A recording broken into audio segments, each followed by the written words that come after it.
આજે આપણે standard 10 chapter 4 lecture 12 જોઈશું, જેમાં સ્વાધ્યાય 4.3 માં ક્વેશ્ચન 7 જોઈશું. બે સંખ્યાઓના વર્ગોનો તફાવત 180 છે. નાની સંખ્યાનો વર્ગ મોટી સંખ્યા કરતા 8 ગણો છે. તો બંને સંખ્યાઓ શોધો. બરાબર. તો અહીંયા તમને શું કીધું છે કે ક્વેશ્ચન 7 બે સંખ્યાઓના વર્ગોનો તફાવત 180 છે. નાની સંખ્યાનો વર્ગ મોટી સંખ્યા કરતા 8 ગણો છે. તો બંને સંખ્યાઓ શોધવાની કીધી તમને. તો અહીંયા આપણે ધારવી પડે. તો ધારો કે નાની સંખ્યા લઈએ તો નાની સંખ્યા x છે, માટે મોટી સંખ્યા કેટલી થશે? તો મોટી સંખ્યા એ નાની સંખ્યાના વર્ગ કરતા 8 ગણી કીધી, એટલે કે નાની સંખ્યાના ભાગ્યા 8 થશે મોટી સંખ્યા. બરોબર. તો હવે બે સંખ્યાનો તમને એમાં ના આઈડિયા આવ્યો તો જુઓ કે નાની સંખ્યાનો વર્ગ ઇઝ ઇક્વલ ટુ મોટી સંખ્યા ગુણ્યા 8 ગણો કીધો. બરાબર. આના આધારે તો 8 નીચે લઈ જઈએ તો x² - 8 થશે. ક્લિયર? તો તે બંને સંખ્યાના વર્ગોનો તફાવત, તો તે બે સંખ્યાના વર્ગોનો તફાવત 180 છે. માટે આપણે કેવું હોય તો કહેવાય કે x² - 8 x² બંને સંખ્યાઓનો વર્ગ મોટી સંખ્યાનો વર્ગ minus x² is equal two 180. તો શું થશે આગળ? તો અહીંયા x ની 4 ઘાત થશે, 8 નો વર્ગ 64 થશે, minus x² is equal two 180. બરોબર. તો 64 અહીંયા લસા લઈએ તો શું થશે? તો x ની 4 ઘાત માઇનસ 64x² છેદમાં 64 ઇઝ ઇક્વલ ટુ 180. 64 અહીંયા સામે લઈ જાઓ તો ગુણાકારમાં જશે. તો x ની 4 ઘાત માઇનસ 64x² માઇનસ 64 ગુણ્યા 180 થશે. ક્લિયર? આટલે સુધી. ત્યારબાદ તો હવે અહીંયા તો 4 ઘાત છે, આપણું દ્વિઘાત સમીકરણ લાવવાનું છે. તો દ્વિઘાત સમીકરણ લાવવું હોય તો શું કરી શકો તમે કે x ની 4 ઘાત બરાબર y ની 2 ઘાત કરી લઈએ અને x² બરાબર y કરી દઈએ કાઢતા. તો શું થશે અહીંયા? તો માટે y² માઇનસ 64y બરાબર 64 ગુણ્યા 180 એટલે કેટલા થશે? તો 11520. બરોબર. તો 11520 ને સામે લઈ દો ડાબી બાજુ તો શું થશે? તો y² minus 64y minus 11520 is equal two 0. બરોબર. હવે અહીંયા આપણે ધારવું કરે કે a is equal two 1, b is equal to minus 64 અને c is equal to minus 11520 કરીએ આપણે. તો અહીંયા b² - 4ac વાળું સૂત્ર લગાવીએ તો લાગે b² - 4ac બરાબર શું થશે? Minus 64² minus 4 into 1 into minus 11520 થશે. માટે 64 નો વર્ગ કેટલો થશે? તો 64 ગુણ્યા 64 કરશો એટલે 4096 થશે, માઇનસ 4 ગુણ્યા 0 0, 4 દુ 8, 4 પંચા 20, 2 4 એકા 4 ને 2 કેટલા થશે? 6 અને 4 બરોબર. તો શું જવાબ આવશે? અહીંયા માઇનસ માઇનસ શું કરવાના? પ્લસ. તો અહીંયા 50 176 જવાબ આવશે b² minus 4ac is equal two 50 176 આવશે. તો અહીંયા ઉકેલ આપણે શોધીએ તો શું થશે? y is equal to minus B plus or minus root b² minus 4ac છેદમાં 2a આવશે. તો શું થશે અહીંયા કે 64 માઇનસ માઇનસ પ્લસ થશે. આ રીતે લખવું તો લખી શકાય પ્લસ ઓર માઇનસ રૂટ 50 176 છેદમાં 2 into 1 minus minus plus 64 plus or minus route 50 176 છેદમાં 2. હવે 50 176 નું વર્ગમૂળ તમારે કાઢવું હોય તો ભાગ પાડી દેવાના લસાની રીતે અને જોડ બનાવીને કરવાનું. તો 64 પ્લસ ઓર માઇનસ કેટલા આવશે? 224 છેદમાં 2. ક્લિયર કે ના ખબર પડી? ત્યારબાદ y બરાબર શું આવશે? એકવાર પ્લસ લો અને એકવાર માઇનસ લો. તો y is equal two 64 minus 224 છેદમાં 2. તો આ બંનેનો સરવાળો 4 ને 4 8 6 ને 2 8 288 છેદમાં 2. અને અહીંયા y ઇઝ ઇક્વલ ટુ શું થશે? 224 માંથી 64 જશે તો કેટલા રહેશે? તો 4 માંથી 4 જાય તો 0,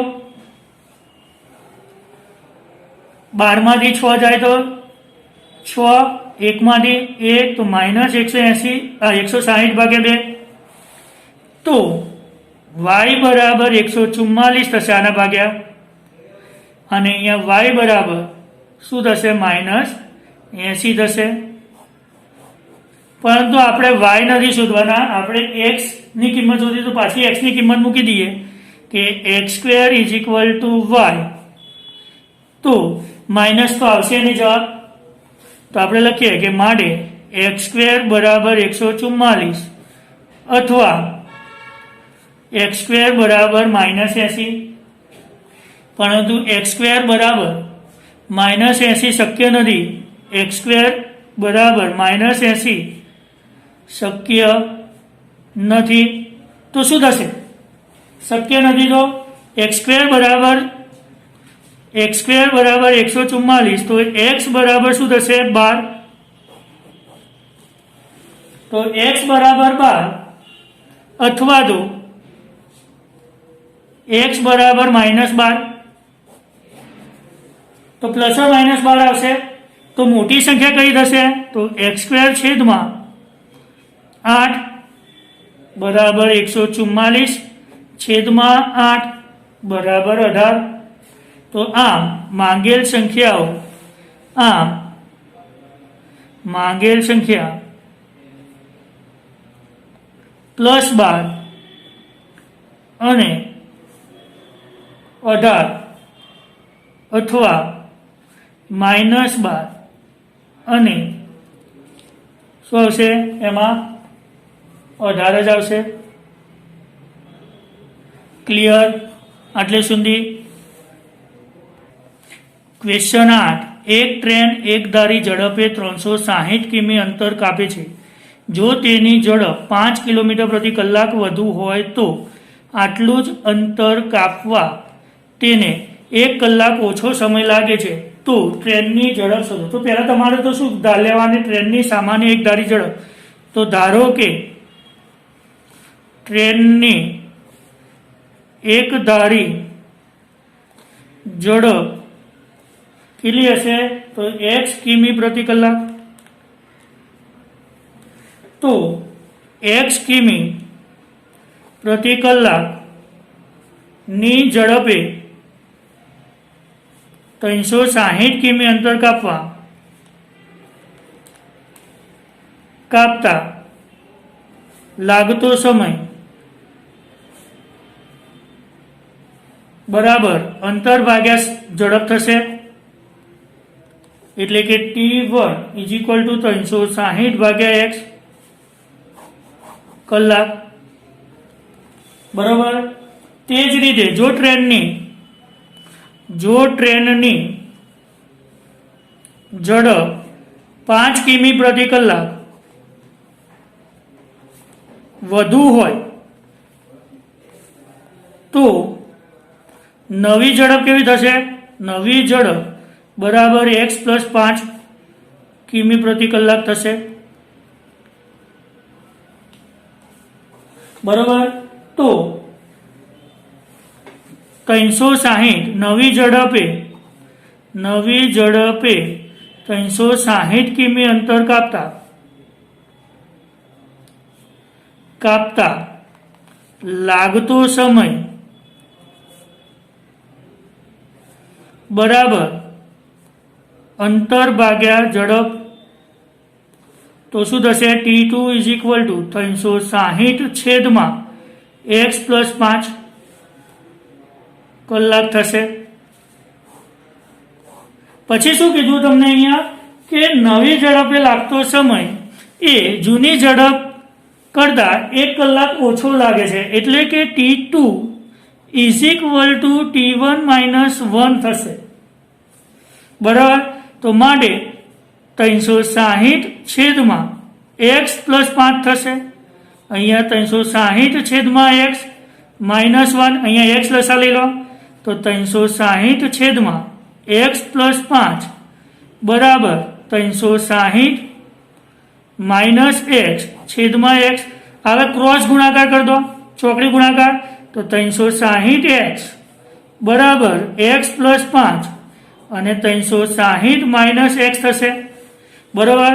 તો અહીંયા 360x બરાબર 360x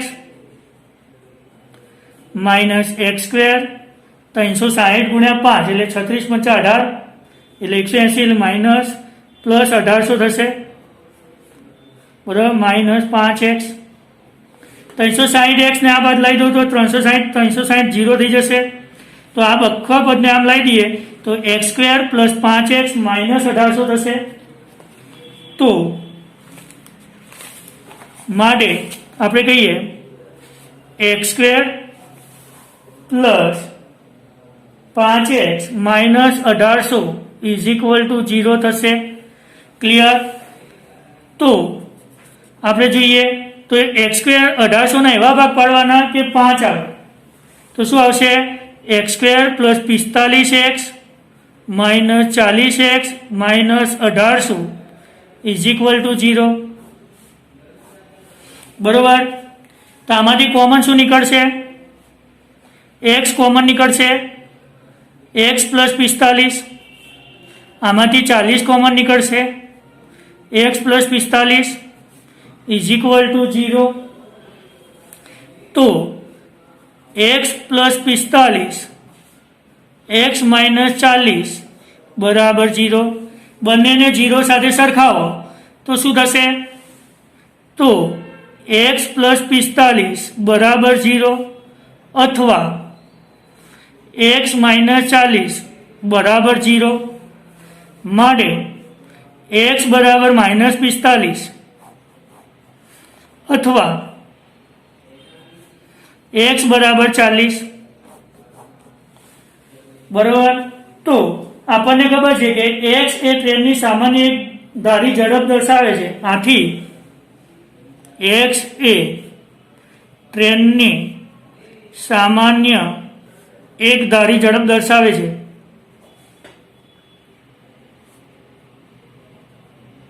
માટે તેથી x બરાબર માઇનસ 45 શક્ય નથી. આ શક્ય ના હોય 45 માઇનસ, તો x બરાબર કયા લઈ શકાય? 40 લેવાય.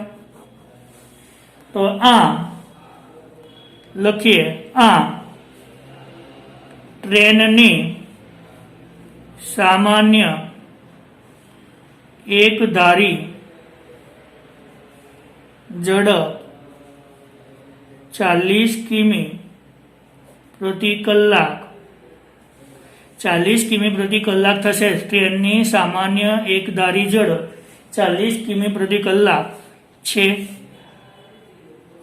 બરોબર, આટલે સુધી ક્લિયર.